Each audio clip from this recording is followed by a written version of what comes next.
Okay, so now we're continuing with this very hard form with the UVs. Okay, now another thing that's going to be fun for us is the fact that this thing has like what, 6 feet? So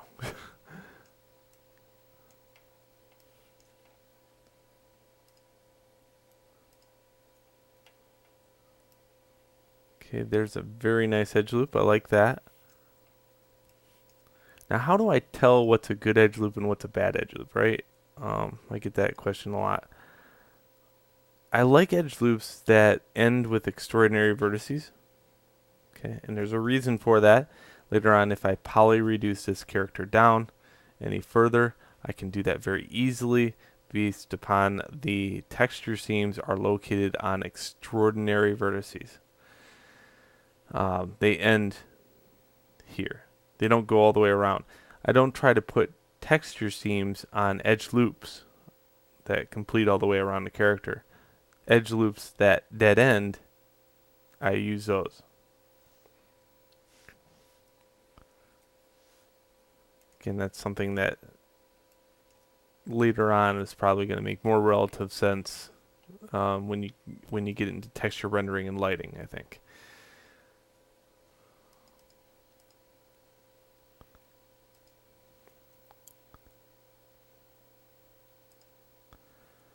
Okay, now I'm going to cut some of these limbs off. That's something I do to save myself some time.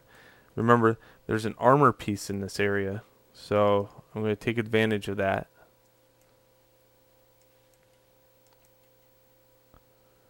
Right here, Control E, mark seam.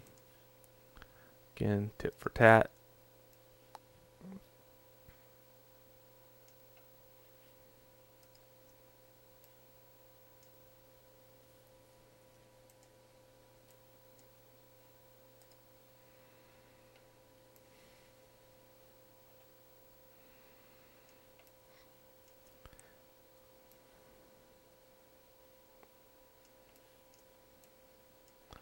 Okay, we'll cut these feet down.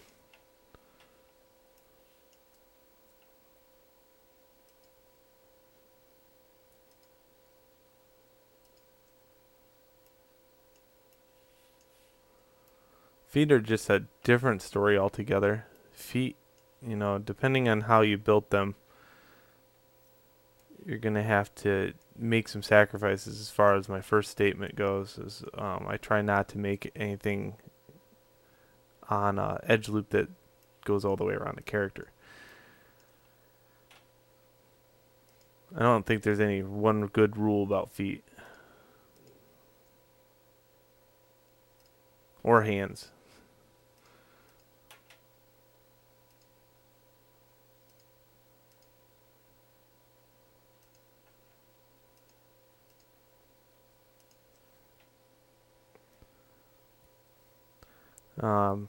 Gonna choose to, let's see, just mark that seam.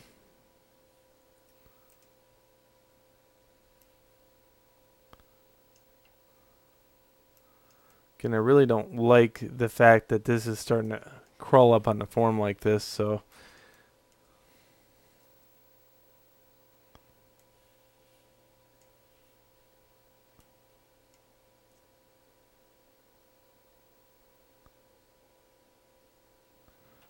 Control E, clear seam. So the combination of clearing seam and keeping it, that's a trick in itself too. I'll do it enough times in this video to have it relevant, but take some practice. Okay, and when to know just not to use the whole cheap trick of highlighting the entire seam. Here, for example, it'd be much easier for me to just bite the bullet and highlight these edges.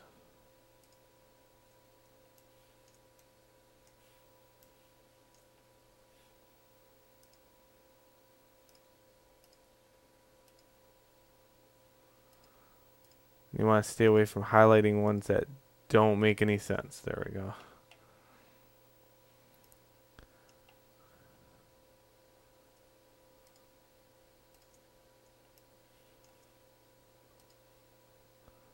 Now he's kind of complete these into wrist. Okay, now let's talk about getting that perfect on the other side. Okay, is that possible? It's possible if you have OCD.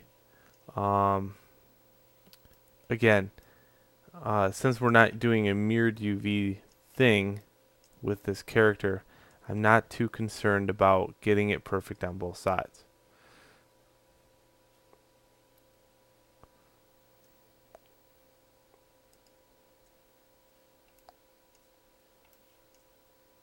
Whoa.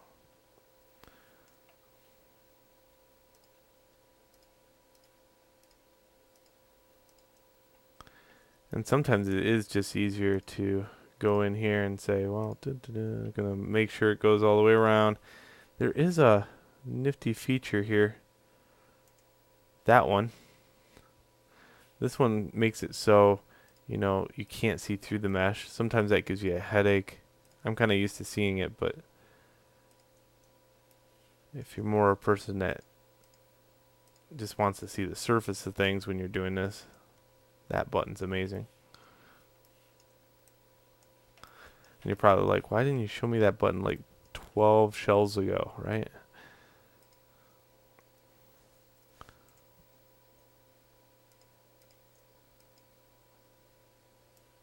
Okay, again, I love a shortcut, but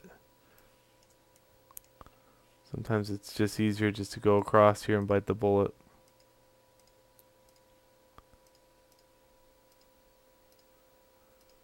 They need a selection tool based upon a first and second. That would be freaking amazing. So in other words, you can highlight an edge here, highlight an edge here, and automatically complete that. Of course, Blender is so complex in its nature. They probably have a shortcut key for that. So, just I never knew or used it before. So, I'm sure somebody watching this on YouTube is going, "I know that one," and I would implore you, give me the shortcut key.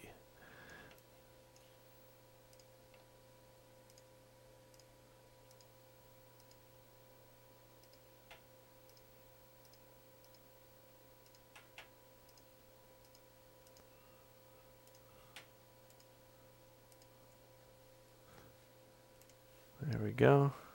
Now this one right here, I'm going to choose to cut these two for reasons that it would yield a better map.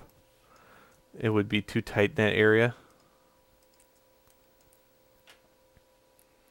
Again,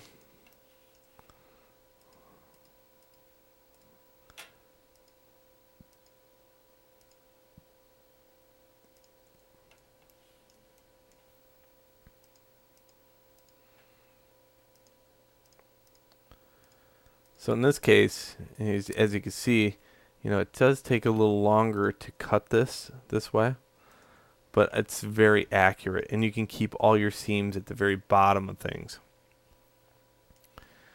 Okay, I'm going to cut off his hands.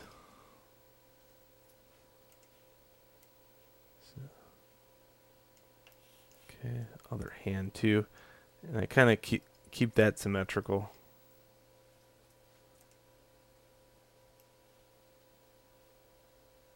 Okay, so let's see what we have so far. L on the keyboard, you unwrap, and you can see I got a few more pieces out here to contend with. Okay.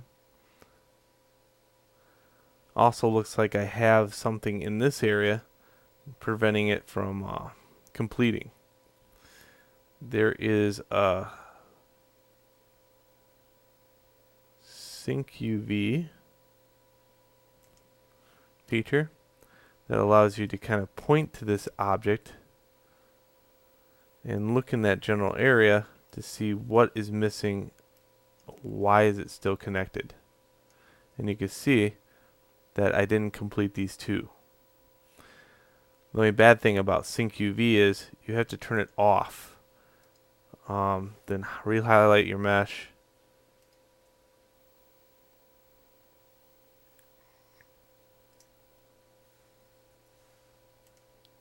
Okay. So you're going to be spending some time trying to figure out what parts got missed. But that sync UV does help. There's no doubt about it.